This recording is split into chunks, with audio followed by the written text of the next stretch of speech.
And we are live, I hope. Welcome everybody.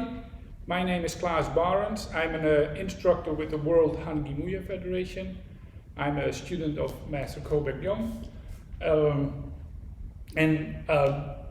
The past week here in the Netherlands, we've been on a lockdown, is where gyms had to close, and so we were thinking with our instructors, how are we going to solve this? And we came up with the idea to start daily live streams. So in the past week, I've been teaching mostly the young kids of our club online every day for about half an hour, something I can recommend to everyone. It was a fun experience for me, and the enthusiasm I got from the kids was great as well. And so now today, it is a class for the adults, and we hope to do this more often. Like I've said before in one of the streams last week, how can we give like a positive spin to this whole negative situation? And one thing is, what I have learned personally is, how to do live streams, and how can live streams actually help us to teach our martial art online.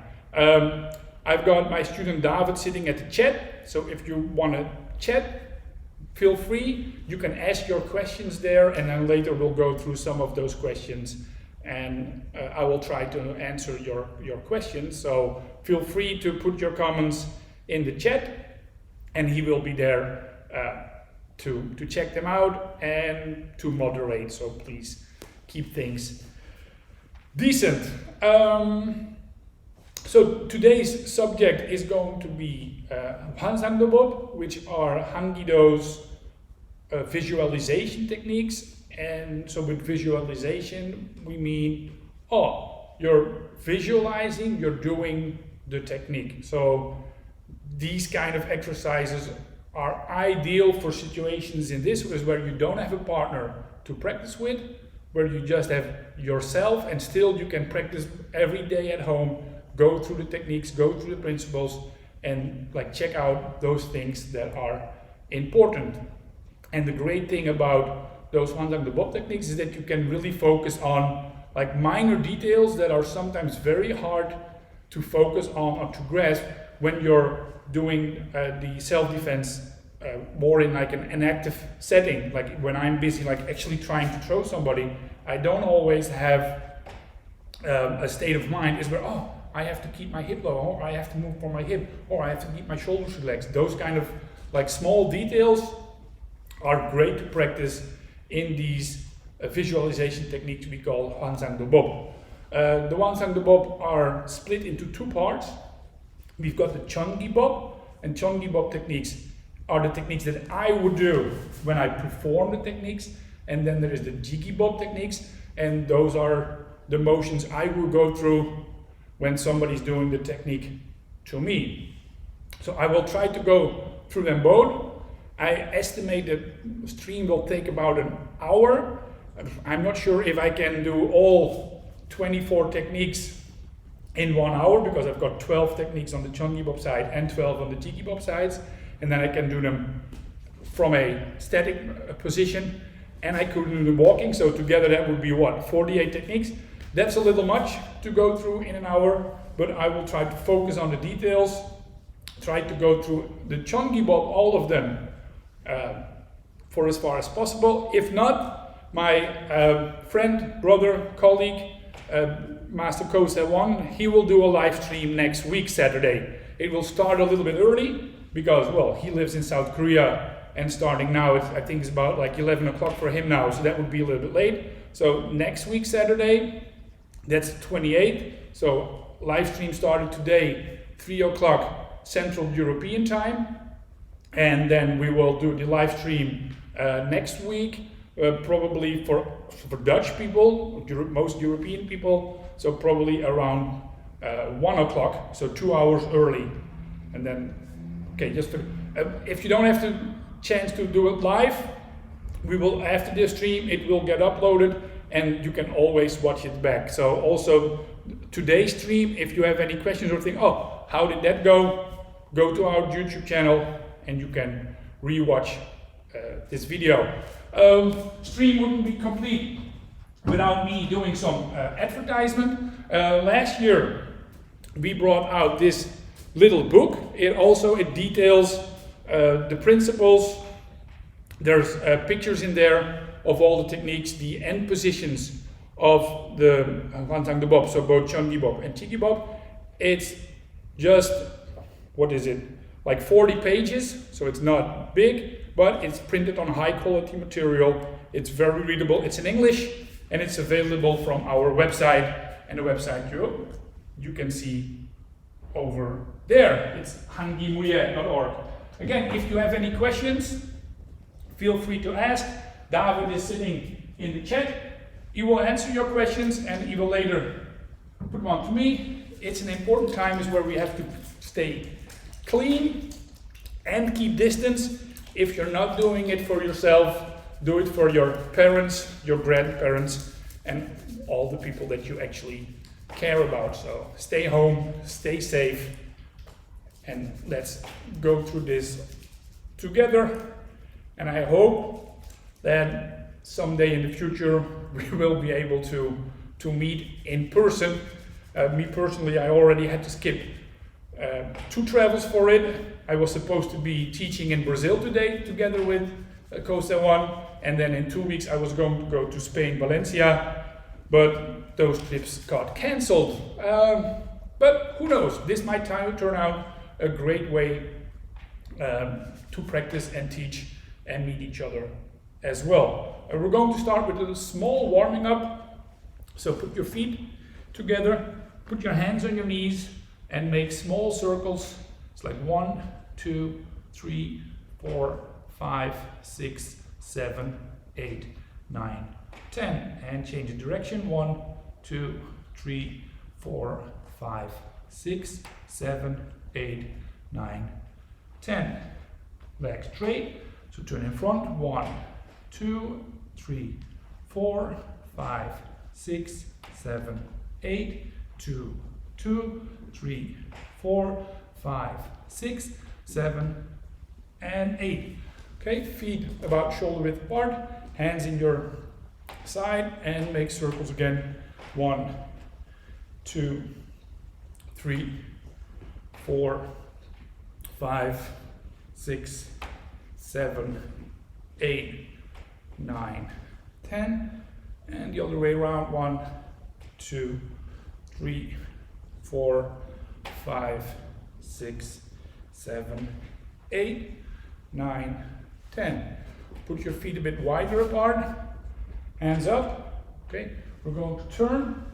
Every time, look at your hand that's going back. It's like 1, 2, 3, 4, 5, 6, 7, 8, 9, 10. Okay, now turn your hands more like in a knife hand position. So you're going to make a knife hand strike outward. It's like 1, 2, 3, 4, 5, 6, 7, 8, 9, 10. A bit faster. 1, 2, 3, 4, 5, 6, 7, 8, 9, 10, and even faster. 1, 2, 3, 4, 5, 6, 7, 8, 9,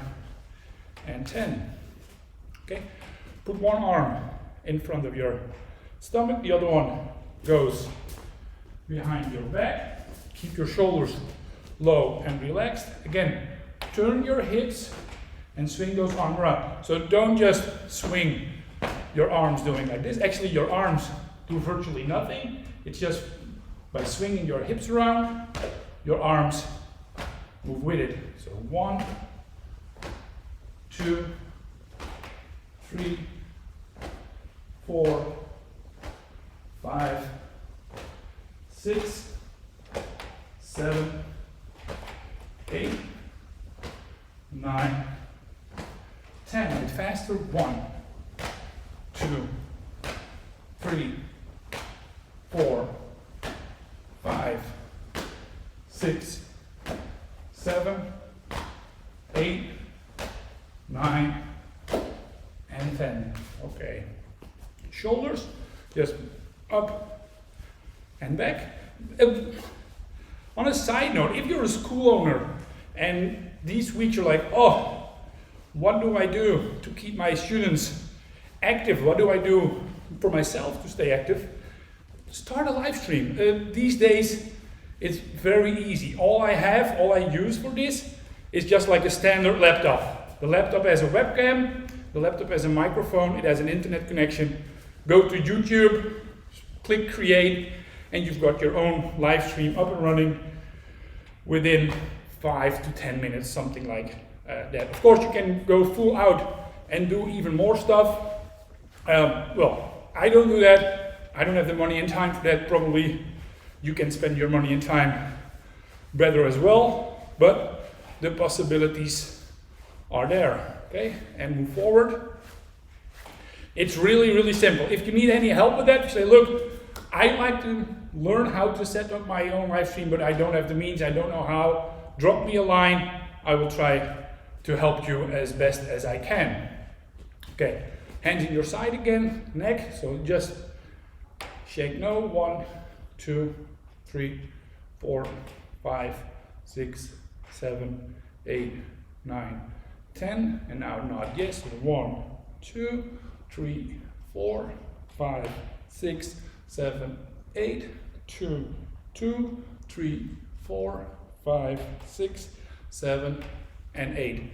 Put your right hand over your head, slightly tilted to the right side. 1, 2, 3, 4, 5, 6, 7, 8, and switch. 1, 2, 3, 4, 5, 6, 7, 8. Now extend the left hand over your head. 1, 2, 3, 4, 5, 6, 7, 8, and change. 1, 2, 3, 4, 5, 6, 7, and 8. Okay, next exercise. It's called Jonbo. It's the basic exercise in Hankido. One everyone should know. I'm going to turn my back, but please keep looking at me and then you can follow my motion. What you do, place your right foot behind and then your right arm on your back and your left hand in front. And we're going to do the motion that we just did, but with a step. So you step forward and you make a step back. So it's important is that you actually make 2 steps. It's 1 step forward and then the other one back. And keep your shoulders relaxed. And 1 and back. 2 and back. 3, 4, 5, 6, 7, 8, 9, 10. Okay. If people would like to let us know if the image quality is good and if the sound is good, please tell us in the chat. You know, like if you cannot hear us, there's no need in me doing this. So if some people would like to respond, maybe say where they're from and then tell us, hey, sound is good, sound is bad, image is good, image is bad. We like to get feedback from you guys. Okay, again, right foot behind. Now instead of doing your hands like this, both hands to the rear. 1. Step forward, same fashion, bring your arms up, turn your hip a little bit further, and step back. So, forward, turn, back. A few details. A lot of people, when they do this, it is step, step. So what they forget is that it's step, then make your turn, and then continue that turn into your other step. So it's a step, go on, and step back. And also watch my front foot now, here. Don't leave it standing out, it's bad for your knees. So bring it back in again. So it's forward, turn, backward. Forward, turn, backward. And of course, those 3 steps, we're not robots, we're not doing 1, 2, 3, 1, 2, 3. You're trying to glue these 3 motions together. So it becomes like 1, and back, 2, and back, 3, back, 4, back, 5, back, 6, 7, 8, 9, 10. Okay. Here's another variation. I'm going to do it from the side. Is where you start with the front step first, and this is when you bring your arms up. So what you're doing, somebody's coming with an attack. First you enter, then you step through, turn your hips, and step back. Another thing, especially, usually we start quite deep because we want to have good balance. But if you make your first step very big, and then your other step as well, it doesn't give a fast circle. This first one has to be a bit smaller so you can make it faster. So you enter, step turn, and step through. And here again, you're sinking into this deeper position. Here you want your stability. So if you need to, you can enter first with your front foot, step in, step through. So front foot first, step in, step through. And then usually at the end, I'm like pulling my front foot back again. I don't want to stand here, well, for exercise and practice purpose, probably, but for more, hey, what is a good habit? Well, you don't want to stand all the way like this. So you want to be what we call, you want to be like active on your feet. Then you want to be able to move fast. If my opponent is still far away from me and I'm already in a position like this, it kind of like immobilizes me to move fast. So I'm going to use my friend Bob for this. There he is. The thing about Bob, he doesn't have any arms, but in martial arts we usually work with 3 distances. The first distance, what we call a distance number 3, or safe distance, it is, well, imagine this is Bob's arm, and then my arm is here. So this is distance number 3. It's for Bob and for me, it's the safe distance. Why is it called the safe distance?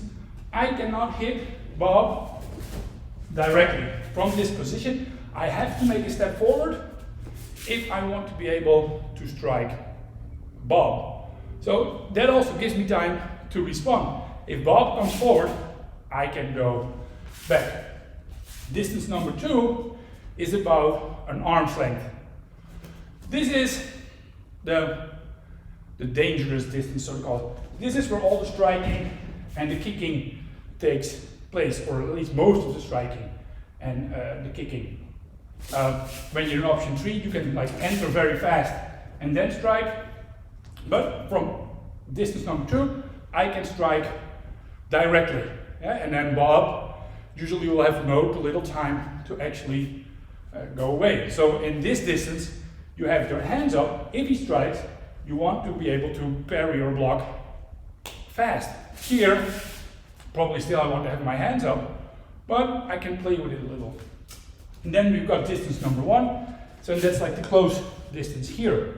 This is where the grappling, the throwing, most of the arm locks and stuff like that takes place. So what I was just saying, I want to be active on my feet. If I'm in distance number 3 or distance number 2, I want to be able to move fast.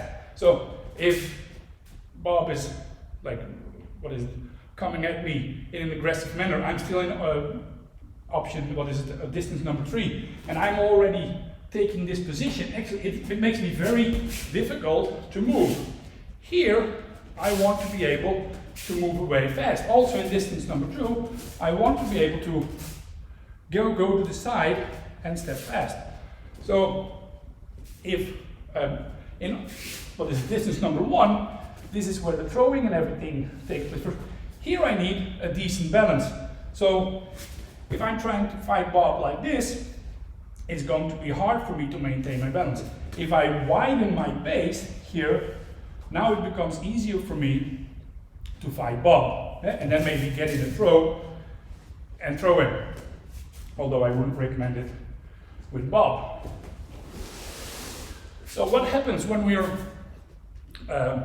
doing Jonbo? I'm still in distance number 3.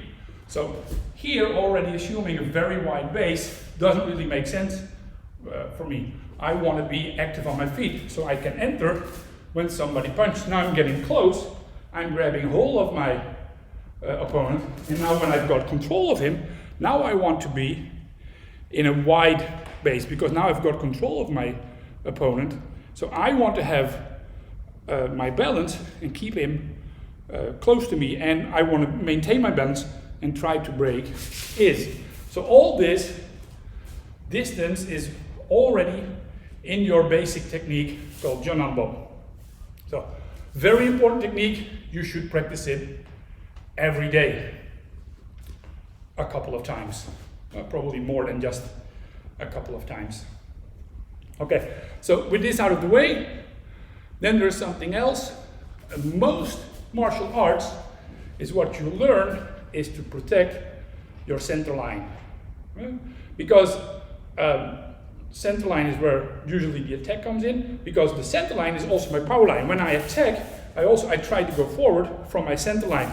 I'm not standing here and then try to punch in that direction. No, it's always from my center line that I make my attack. So if you're standing there and now we're both like standing in each other's center line, we are like in equilibrium, so we're like the same. But if I move out, so your power still goes this way, but mine power goes to you, now I'm at an advantage. So protect your center line, try to get out of the other person's center line, but keep the other person in yours. Yeah? That puts you at an advantage.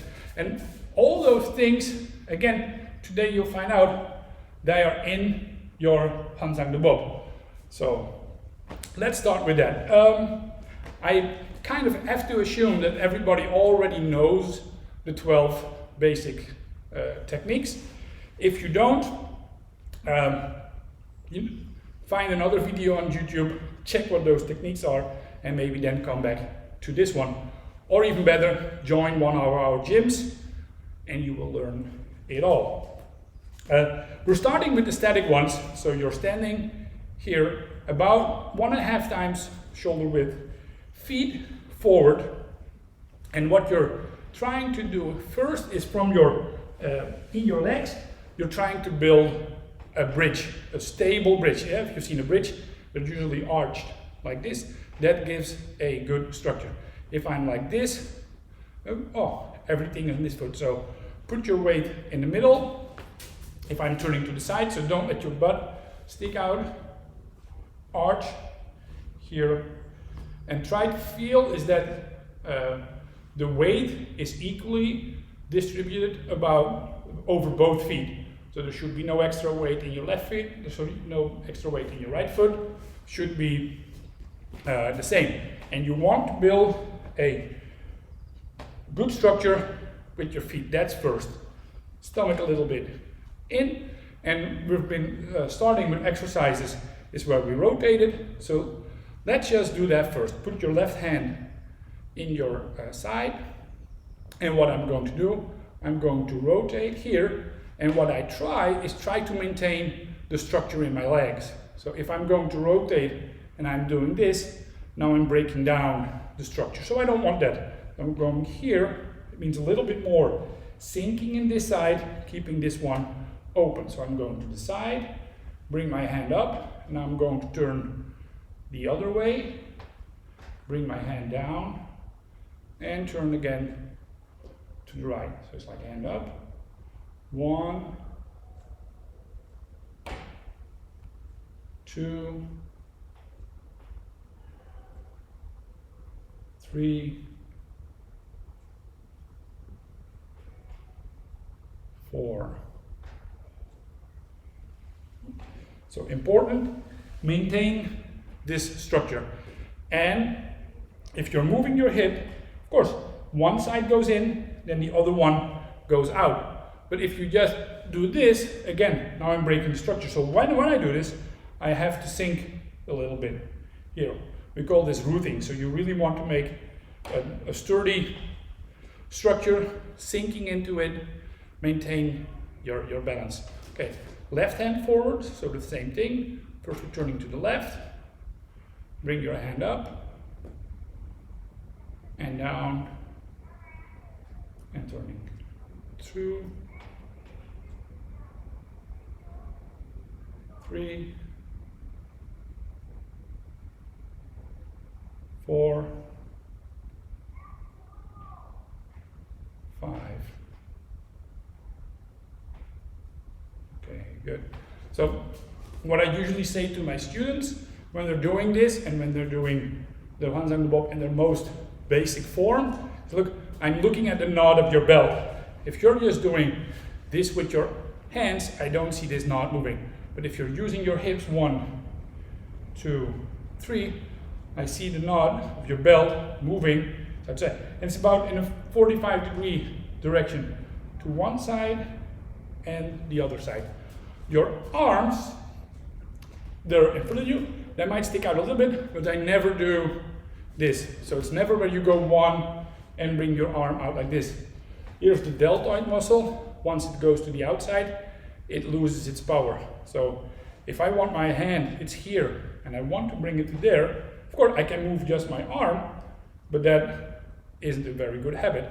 If I don't do anything with my arm, but if I just move my hips, I get my hand in the same position.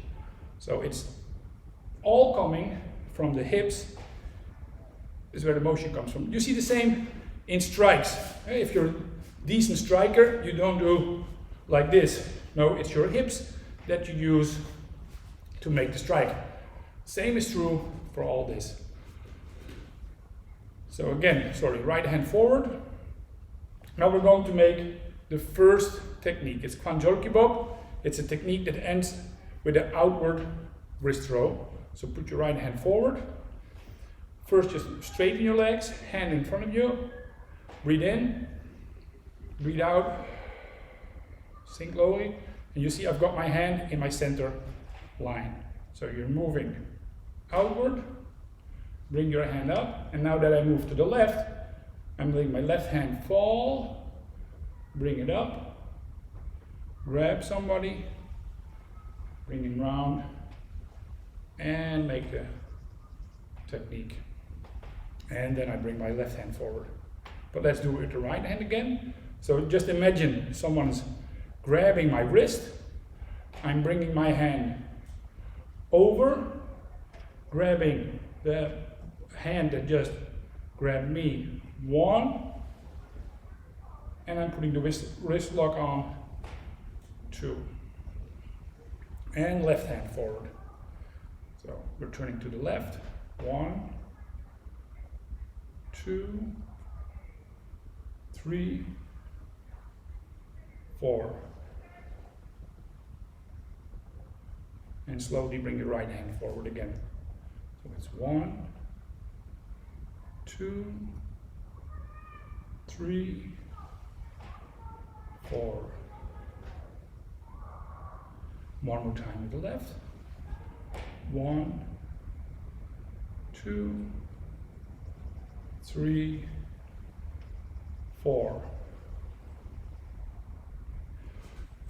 So you've noticed, at least I hope you noticed, is that turning from the hips is very important, but it's not all. There's more to it. The second thing that we're going to focus on is what we call shifting your weight. So again, just let's start with an exercise. So if you got your feet pointing forward again, hips low. Okay. If I need more space to move, so I can first turn, but then it just brings my hand, well, what is it, 40 centimeters like this? But if I would first shift my weight to the right side and then turn, I get a lot more space from it. The thing, of course, is when I shift my weight, I can shift my weight like this, but now again, my body structure here is broken down, so I don't want that. So I'm staying low, and now I'm shifting my weight. Trying to keep my, belt level, my belt like horizontal. So if I would do this, now you see that my body's starting to tilt, and probably my belt as well. So I'm just going to shift my weight to one foot. And now I'm looking at the camera and it's like mirrored, so when I'm trying to correct myself, I'm going exactly in the wrong direction. One, so first go all the way without breaking down the structure in your legs. Then you turn and you're bringing your structure to the other side, and then you turn. So now it becomes, first you shift your weight, then you turn. You shift your weight, and then you turn. So let's try that one. Right foot forward. So shift your weight, turn, shift your weight, turn, shift your weight, turn. Okay, left hand. So now we're going to the left. So shift your weight and turn, shift your weight and turn, shift your weight and turn. So this shifting weight and then turning, we're going to incorporate that in the technique we just did. So again, Clanjokop, so you have your right hand forward. First thing you do, so you shift your weight, one, and then you turn. And just like with the circle technique we did earlier, we're not robots, so it's not 1, 2, 3, 4. No, the shifting and turning, it happens at the same time. 1, drop your hand. 2, shift and turn, shift and turn. Left hand forward. So we're moving to the left, shift and turn, drop your right hand, shift and turn, shift and turn, and push out. Right hand forward, one more time. So shift and turn, drop your hand, shift and turn, shift and out. One more time at the left. So shift and turn, shift, turn, shift and turn. Okay, so this is, so I would say for young people about until first cup, so with us that would be junior black belt, if they can just learn how to turn, that's enough. When you're like going for the first dan, so real black belt level, then we want to see shift, turn, turn. And a third thing that's quite important is your breathing. You have to breathe in and you have to breathe out. Of course you have to, but how? Tangent breathing. So you breathe in through your nose, through your stomach, and then you let go again. This helps you relax. Another thing is we want to keep our shoulders relaxed. The best way to do it is just keep your elbows low.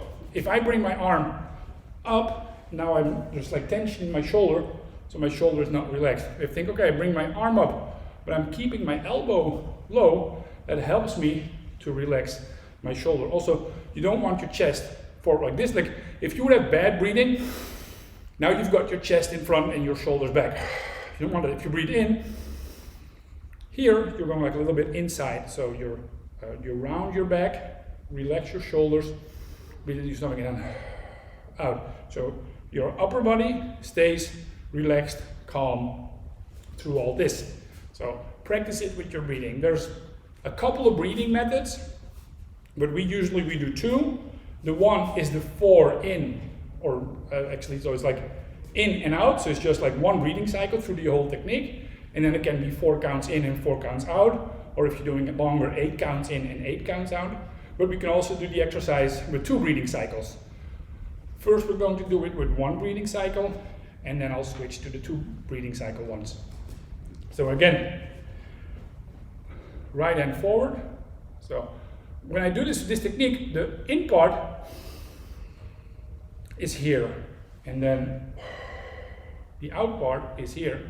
What we usually don't do is like the tangent, kind of tangent breathings where you like in and then keep it and then out. That's not a Hankido way of doing tangent breathing, yeah? We just try to keep it like going. So it's like in, out, and there's not a moment where you hold it before you release. So when we're here, like when you're like in, you go into the out immediately. There's not a moment where you like have to keep your breath to make it going. And if I do this with the 8 count way and my breathing is bad, so if I'm doing it wrong, here I stop, but I still have to go all the way here. So if I do it like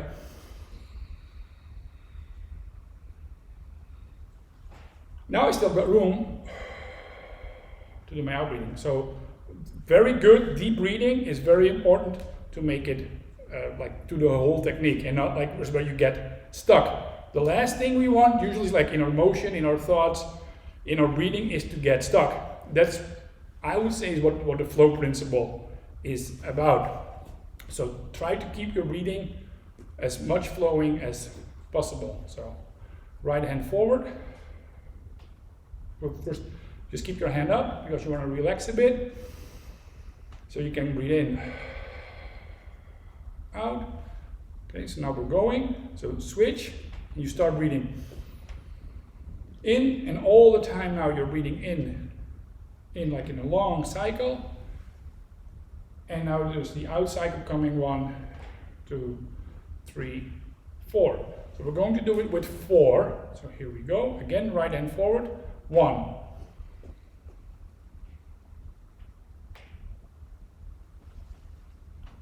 And go 1, 2, 3, 4.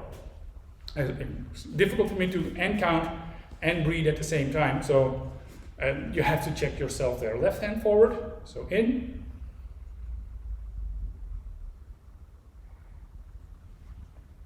And out.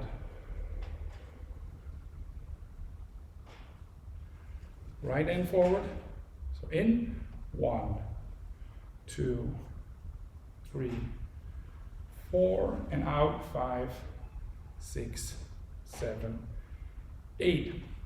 With the 4 count, it's very hard to also make like a right. It's becoming faster, and usually faster in the beginning is something that's difficult. But doing the breathing 8 counts in, 8 counts out can be difficult as well for beginners. So practice your tangent breathing. Now we're going to do it with 8 counts. And with 8 counts, it gives you a lot more time to correct yourself in your shifting weight and turning your hips. So right hand forward. It's like 1, 2, 3, 4, 5, 6, 7, and 8. And now out. 1, 2, 3, 4, 5, 6, 7, 8. Really relax into that last motion. Okay, like in between point. So with the left hand, 1, 2, 3, 4, 5, 6, 7, and 8. And out. 1, 2, 3, 4, 5, 6, 7, and 8. And right hand forward again. So again, shoulders low means elbows low. Also when you're pushing out, so when I'm pushing out, I'm going all the way this, gives tension in my shoulder. But if I keep my elbow low when I push out, yeah, there's little to no tension here. So, and that's what we're aiming for. So your hip tilted, your pelvis. So be careful not to put your butt back. Oh, we're already, like I said, we're already 40 minutes into this live stream and we're going to do all 12 techniques? Probably not, so that's a little bit too much. I'm going to do the second one. It's Cheeky Bop. It's the one where you strike with your shoulder. Okay, many of the same principles apply. The technique goes, somebody grabs me, I grab hold of him, get my arm under, take him with me, and then strike with the elbow. It looks usually like an easy technique. It's a technique people get a hang of quite fast, but there's like a lot of details in there. And my teacher, so he told me, you know what, and not just me, is, you know, from the 12 techniques, take one. Take one technique and then practice that one first over and over and over again. And then you're going to discover so much that is in this one technique, and then it will be very easy to apply the things that you discovered to the other techniques as well. So if you're going to like focus on 12 techniques, there is no focus. Yeah, so focus on one, and from there spread it out to the other ones. I know friends of mine, they've been doing it with number 1. For me, number 6 has been a very important technique. So the Moama Bop technique has been really an eye-opener for me. I've discovered so many things in there about hip movement, about control, about balance.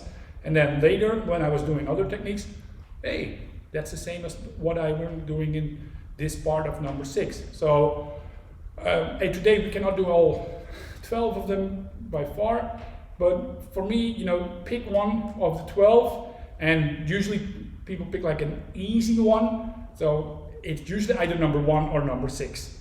So if you ask me, pick number 6. If you ask other instructors, they will say, no, you need number 1 or maybe number 3 or number 11 or something like that. My tip for today, pick one technique, focus on that one, and then everything you learn from there, you can apply it to all the other parts of your skill set. So number 2, and then I will try to do number 6 as well today, since number 6 is my favorite. So number 2 is like your right hand forward. Okay, so I don't have to explain anymore. Look, first we're going to shift our weight, turn, shift the weight again, turn, and this is where I grab. Now I'm going to shift my weight and turn, so I'm bringing my hand here under, I'm grabbing his arm, shift my weight and turn, and use that for the elbow strike. You've seen it quite a lot this week, like it went, no shaking hands, but fist or the elbow bump. The elbow bump is exactly what we're doing here. One thing that for me in number 2 and actually more in number 3 was like an eye-opener. Usually when we start doing these techniques, and of course we've got the real technique as a reference, is, oh, how does this technique go? I'm grabbing his hand, or now I'm breaking his arm, and now I'm smashing his face in with my elbow. So usually what I have is my focus is on breaking his arm and smashing the elbow. What really helped me is, instead of focusing on this part of technique, focus on that part of technique. Instead of focusing here, focus there. So let me take you through that. So you've got your right hand forward. Again, it starts out as number 1. So shift your weight and move your hips. 1, 2, grab. So now, if I start focusing, oh, I have to break his arm, probably I'm going to do a lot with this arm. I don't want that. So what I'm going to do, I'm going to focus, I'm going to make the pull here. So I'm going to shift my weight and pull. So I'm making this a little bit stronger than actually I should be, because both sides have to be relaxed. But I'm going to put like a little bit extra pressure on this side. 1. And now I'm grabbing, and instead of thinking, oh, I have to smash him, is again pull here and hip in. 1. So left hand forward. So it's like shift your weight, turn, shift your weight, turn. Put your focus on the pulling part. And pull here, shift, and turn here. Keep your elbow low. Usually at the end of the strike, you've got, I don't know if you can see it, but it's got like your thumb pointing here. And then, so we don't want to see elbows coming up, arms coming up, but keep them low, about a 45-degree angle. So right hand forward, sink, breathe in. Remember to do your breathing as well. So it's in, grab, focus on what your right hand is doing, namely pulling, and focus here, so shift weight and turn, and elbow.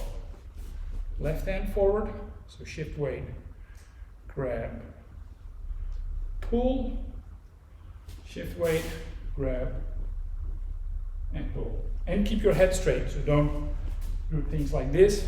Maybe that's not the best advice, like when you're doing an elbow, you probably want your head a little bit low to make a good elbow strike, but in this case we're more worried about our body structure and our, like relaxing the elbow than we are about making a very good strike. So we want to learn, hey, how to use the hip to make that strike. I was just telling my users number one, hey, there's like the one breathing cycle, and there's also the one is where you do 2 breathing cycles. So in this case, let me take you to the 2 one. It's like in, out, in, out. So you're making 2 breathing cycles in one technique. If I would do it with number 1, just as a reference, so it would be in, out, in, out. So also the number 1, I can do it with 2 breathing cycles. Number 2, I can do it with 1 or with 2 breathing cycles. So number 2, we're going to do it with 2 breathing cycles.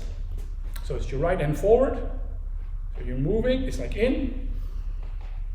And now when you're pulling, this is out and this is in.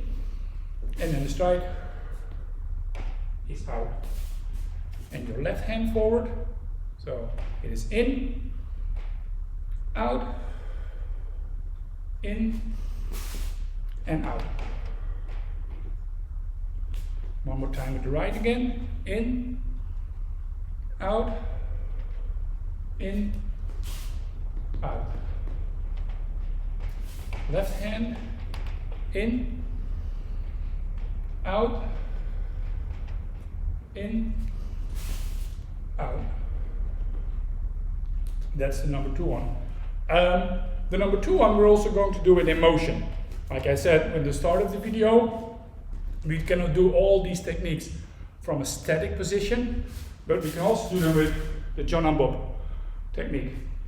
I'm going to show you the start one time from the front, then I'm going to turn around to finish it off. So please just watch. So I've got my one forward hand here, I'm stepping in, and now I'm making my turn, and then I'm coming back. One thing that's important in this one is your second step. If I do the normal Jonbo, usually what I do, I stay in one line. It's like 1, 2. But if I would do it with this, 1, 2, now I've got like not a very good base. So the second step, like 1, so step forward. The second step here should be wider. Here. Now I've got a wide base again and a strong balance, and then I can step back and use my elbow.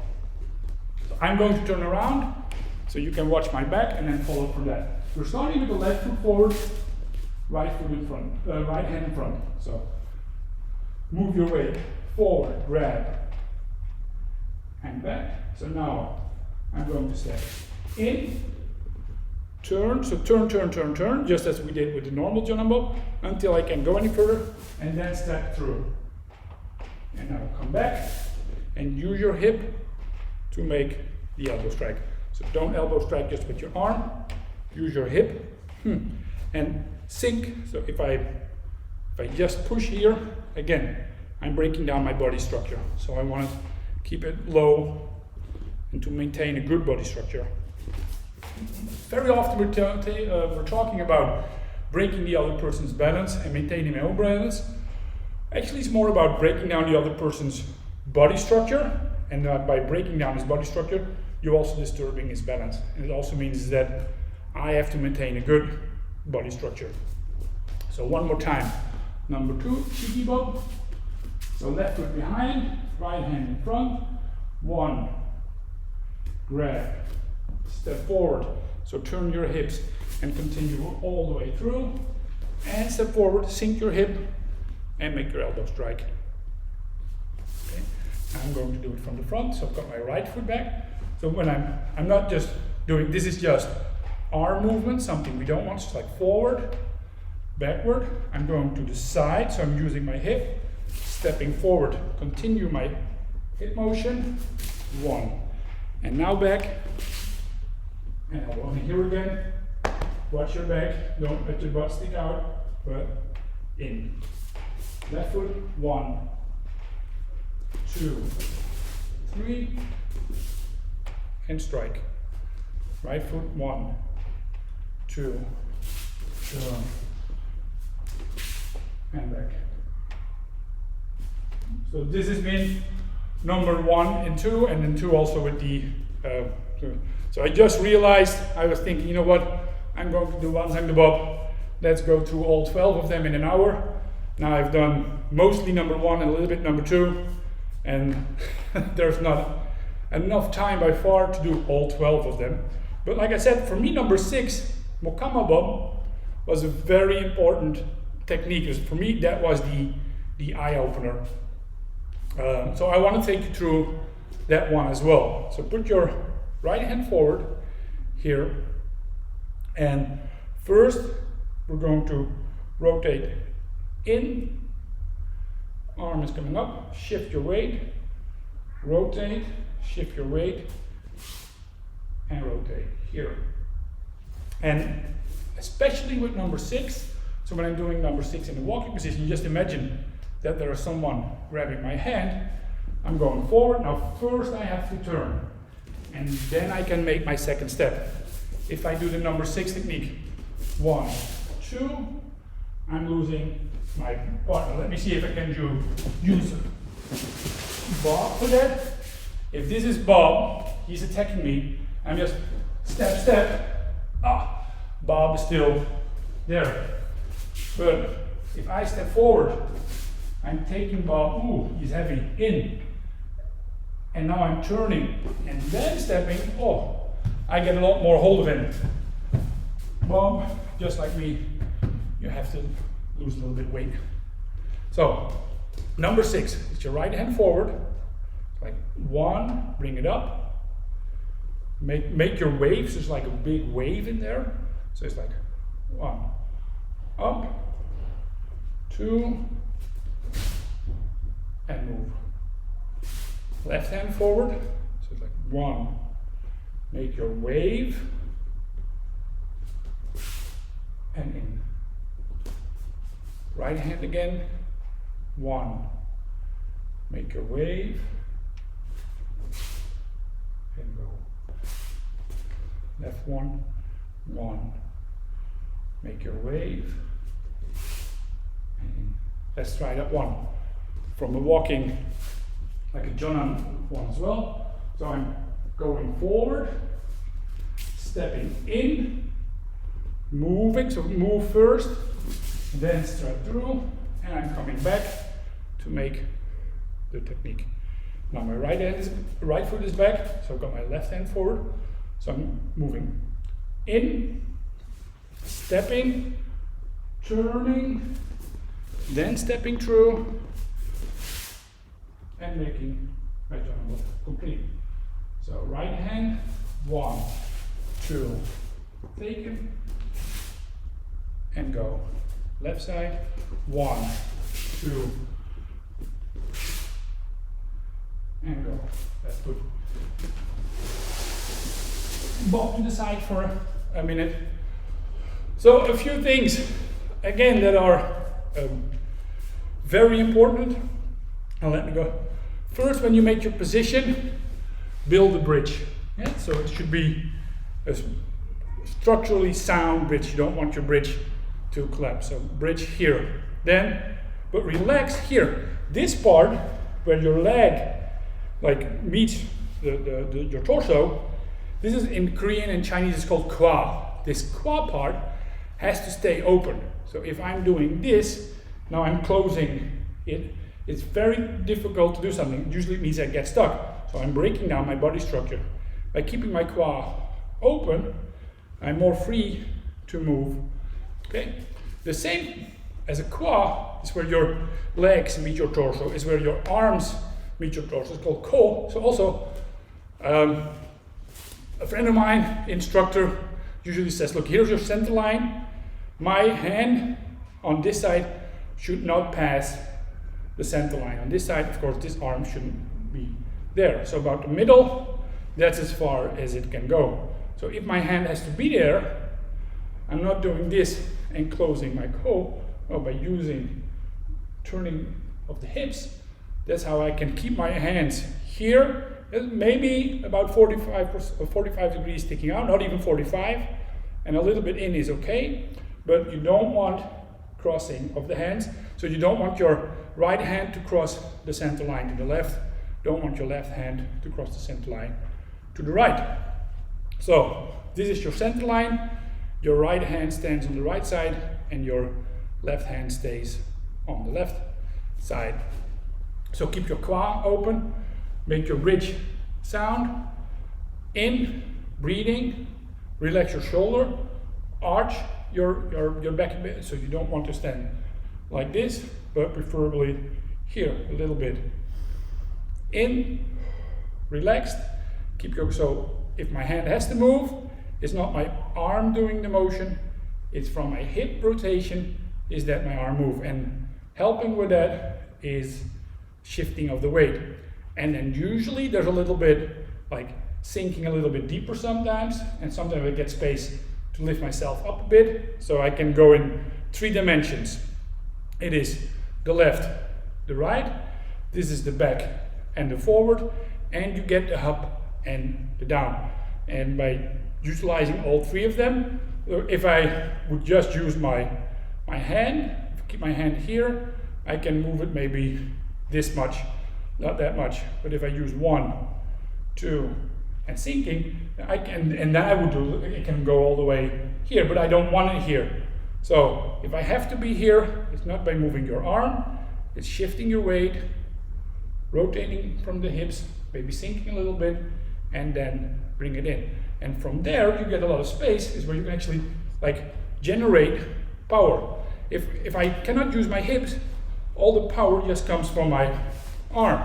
But if I here, now I can, from my hip, put it through my torso, in my arm, and then strike. That also means that I don't want any blockage. Like usually we say, oh, like your ki starts in your tanjang, and then it flows to the rest of the body. That's like the Eastern way of explaining it. But if my power is from my hip, so this is the motor that turns it, and then it has to go from here to my chest, through my elbow, through my shoulder, elbow, wrist, and then out.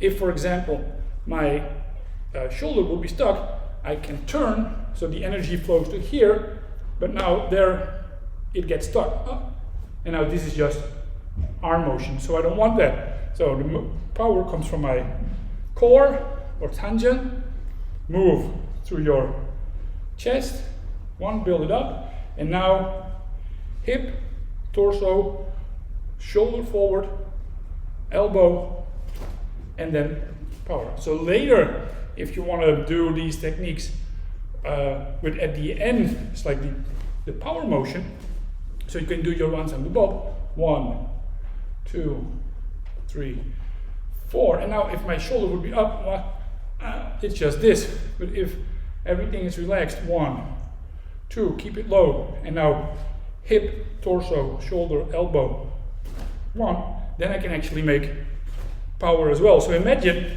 if you're doing that with the second one, so someone's coming, you're giving him the elbow strike, and it's just doing this with my arm, there's little to no power in that. But with 1, 2, 3, so now the power starts, hip, torso, shoulder, 1, and then in, there's a lot more power here for the elbow than just doing this. So that's why it's important, but if my legs are straight, I cannot really use my hips, so I have to stay low here. Yeah? Stay active on your feet, and that gives a better motion. Oh, it's already 4 o'clock, but maybe there's some questions from the audience. No questions! So that means that people are probably just participating very hard, so they're not keyboard warriors, just typing. Did we get any people in the chat anyway, or, oh, people did say something in the chat. Thanks for that. Maybe one question about the tangent. You moved the tangent, but is it also possible to move the tangent without visibly moving the body? So the question is, can I move my tangent without visibly moving? Okay, I think completely invisible movement of the tangent, it is hard. But what we usually do in Hankido, and often people criticize for that, actually we start with very big motions. The idea is that you first make very big motions, and then slowly, by practicing a lot, you learn how to make those motions smaller, but still getting the same effect. So what I was just showing, if I would just like 1, 2, 3, 4, it's a very big motion. Everyone can see what is coming, but eventually what I want is like here, and now just in one motion from my tangent, like just go forward. So not 1, 2, 3, 4. That's where you learn. So 1, so move it. So slowly you can start, or even if I'm just here, so without making all the preparations, it's just like forward and then in and then just go. So it's possible. I think there will always be some motion from of course, I mean, it's going out anyway, so there's the motion. But you can make this preparing motion a lot smaller, but like I said, our way of teaching it is first make everything big. When it's very big, it's easy to see and easy to learn, and then by doing it often, you can start making it slower if you want to. Well, that's it for today. Again, tune in next week, a little bit earlier, and then my friend Kosa One will be teaching. The week after that, maybe there's other instructors that want to teach. If there's not, I will try to do a live stream about Hankido. So we've got all the sorts here, and I know there's a lot of interest in how Hankido is done these days. So, and as you've noticed, it's very hard to do all the techniques. So if there's 24 letters in Hankido, I'm quite sure that in 1 hour I cannot go through all of them by far. So next week, Sewan, what he's going to be teaching, for me it's also a surprise. The week after that, if no one else volunteers to do a live stream, then I will be teaching Hankido. Like all the YouTubers say, like, subscribe, push the notification bell, something like that. Click the advertisements if there are any, I don't know. I've had fun doing this. I'm sure that even when all this corona